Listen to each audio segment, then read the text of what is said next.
don't know what you don't know, right? You don't, if you don't know that this stuff is possible, and you're listening to this testimonial now, give it a try, because you're probably going to find you're going to, at the very least, be able to save money every year in terms of what you're paying out to people with stuff that should just be done automatically. So, never, what's the word, how to phrase this eloquently, I guess. Yeah, you don't know what you don't know, and in a lot of ways automation could really streamline a lot of stuff in your business in ways that you might not even be able to imagine. And that alone is the reason why, really, jump on that call, do that audit, go through the process of it, and just see, just take that first step and look, because chances are you are probably doing way more work than you have to be. And this is how all the best businesses in the world are running.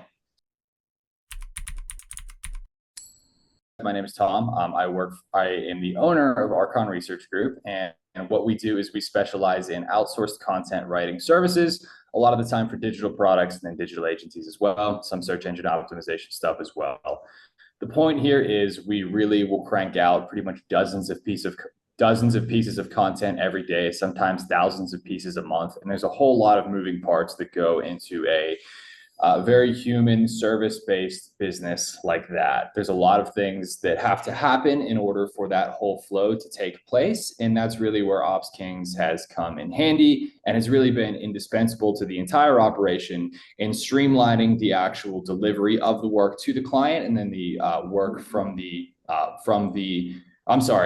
streamlining the work from the actual client to the contractor, and then to the contractor back to the client as well. So that is really when they've been absolutely indispensable in helping us grow our business. Awesome. So we met a few years ago. It was like I think it was on 2020, October-ish 2020, which is like, 3.5 years ago now. And at the time, okay, so tell us like how big your business was. And then you had and I remember the conversation vaguely. You thought you had like a staffing problem or like a leadership problem, where like a training problem, because your business is extremely seasonal. So, how many people did you have at that time, and then what was the problem you were facing, and like what did you think the problem was that you were facing, and then we'll kind of go from there. Yeah, definitely.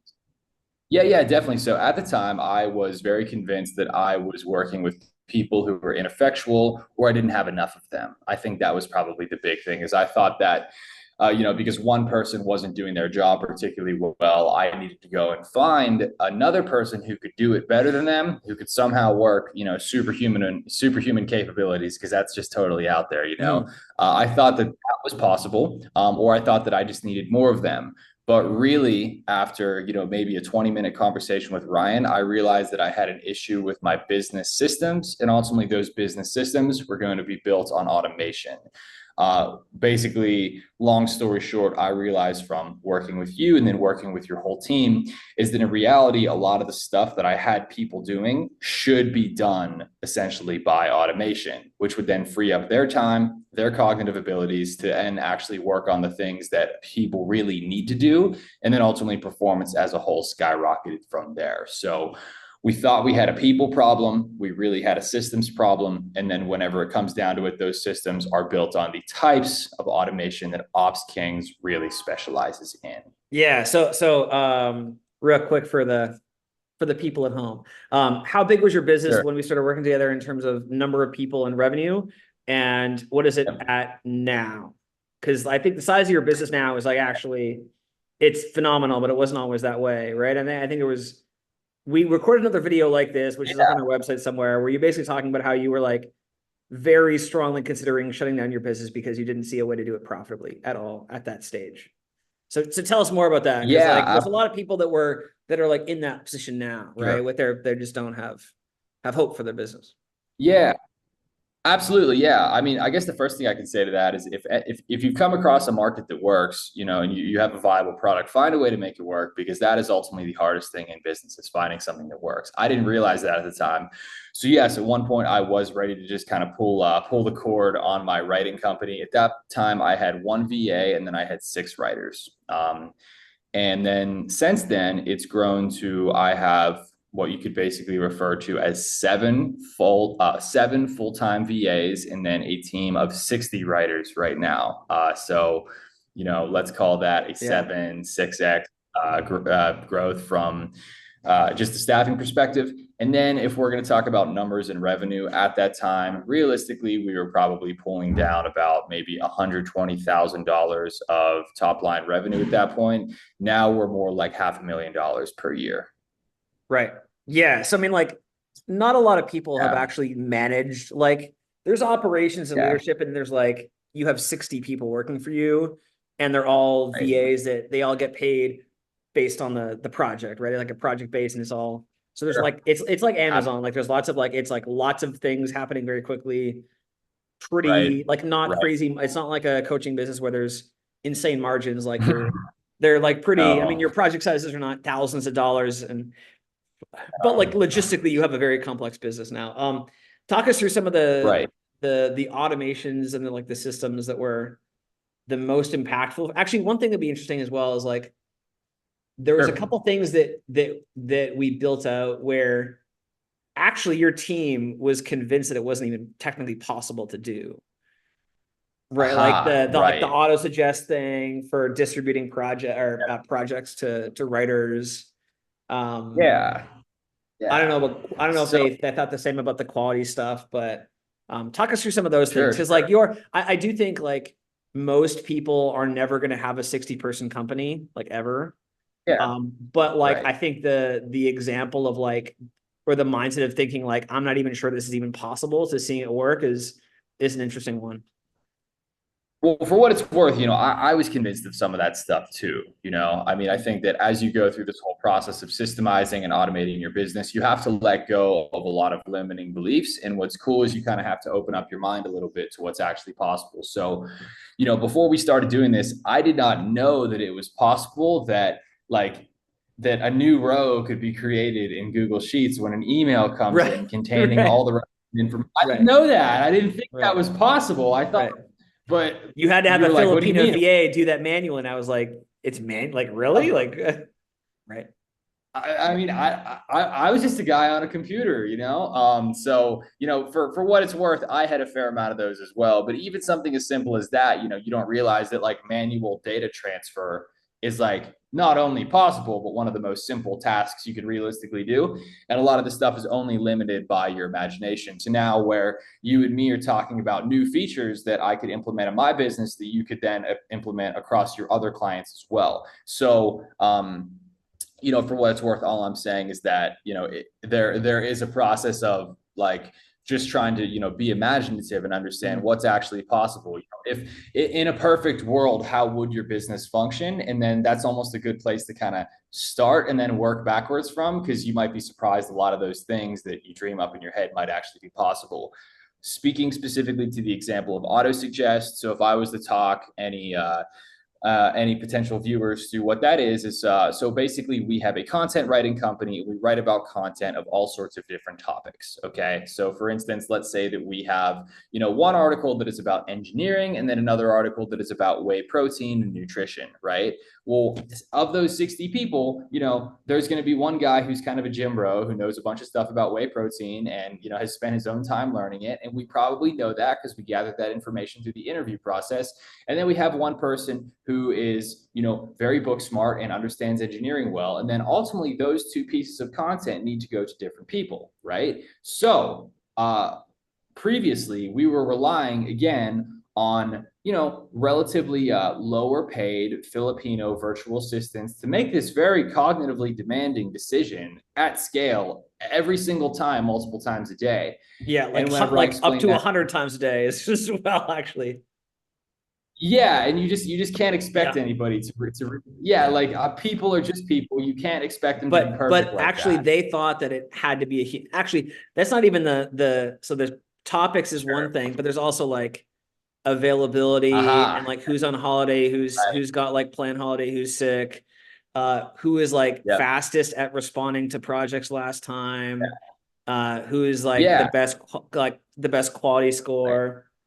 Yeah. Right. So speaking specifically to all that stuff, basically just for everybody at home, there are, like there's just a whole bunch of different factors to weigh in whenever we're deciding who actually gets Mm-hmm. what. For instance, like you said, Ryan, if someone's consistently late and never turns stuff in on time, well, why would we keep giving them Right. work, right? Right. Now, our the automation that we created in our business factors all of that stuff in, and then makes a very logical, weighted decision about realistically who's going to be the best writer based on all those available variables. And then whenever we first brought that up to my staff, it was very strange. They actually resisted it. Like they argued about it. They didn't want it. And we had to say, guys, like, this is going to save you a decision every day. This is going to make your lives easier. Just trust us. And then, basically like 2 weeks into it, they were like, yeah, you're right. We don't want to go back. Keep it. It's working. Right. And it made their own lives easier. So it was one of these cool things where, we had a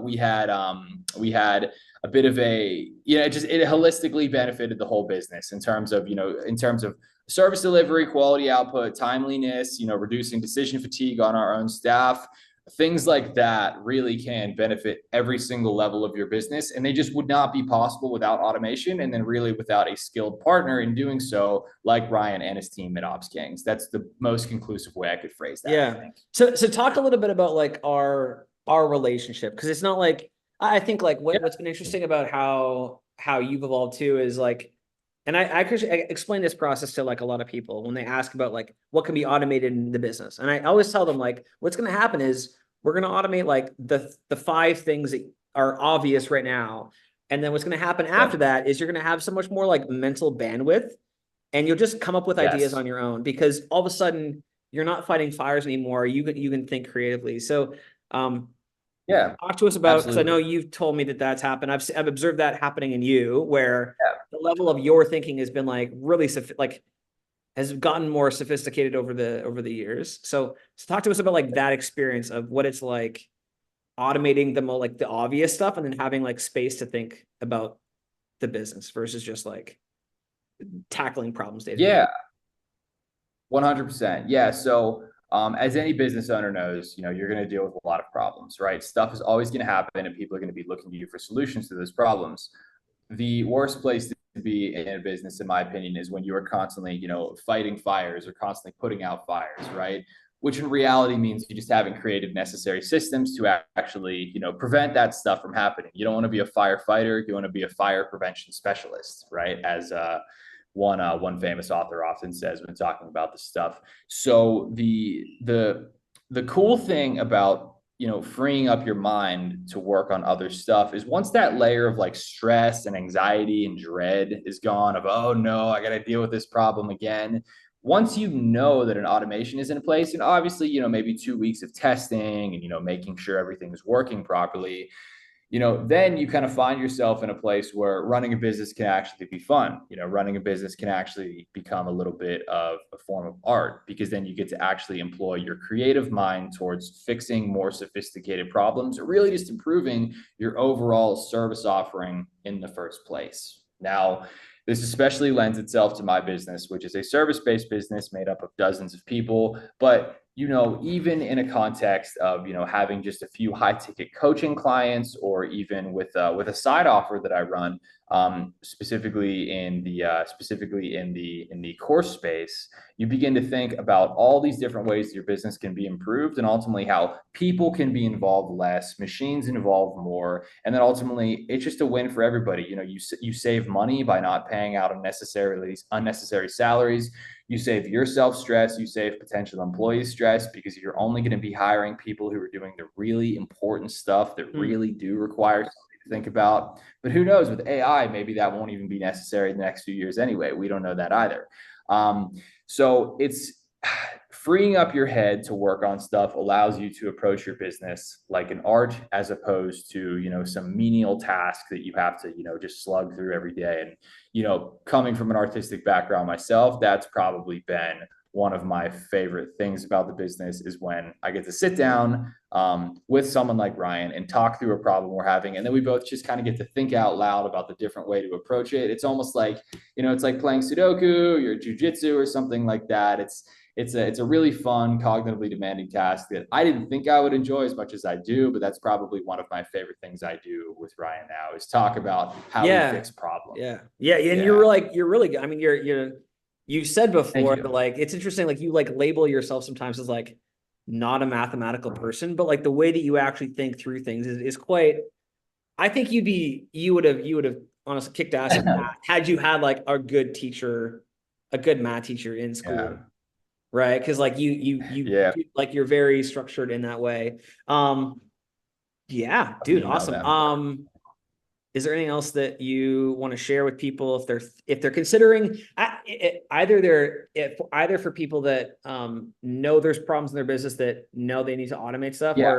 or like, and they have some ideas of stuff they want to automate, or like they know they should be automated first, or people that are just like overall feel like their business could be moving like in a more efficient way. They feel like they should have better KPIs and metrics, and they just feel like there should be an easier way to do things. What would you say to them, having gone through yourself? Oh, right? man.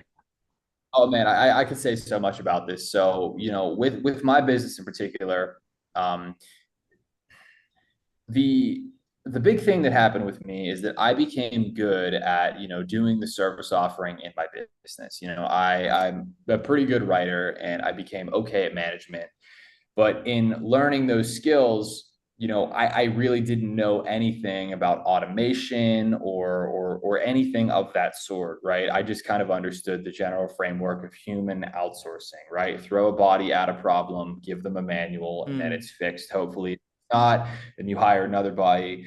I guess the scary thing to think about, and this applies to other areas of life too, is you don't know what you don't know, right? You don't if you don't know that this stuff is possible, and you're listening to this testimonial now, give it a try, because you're probably going to find you're going to at the very least be able to save money every year in terms of what you're paying out to people with stuff that should just be done automatically. So, never, what's the word, how to phrase this eloquently, I guess. Yeah, you don't know what you don't know, and in a lot of ways automation could really streamline a lot of stuff in your business in ways that you might not even be able to imagine. And that alone is the reason why really, jump on that call, do that audit, go through the process of it, and just see, just take that first step and look, because chances are you are probably doing way more work than you have to be, and this is how all the best businesses in the world are running.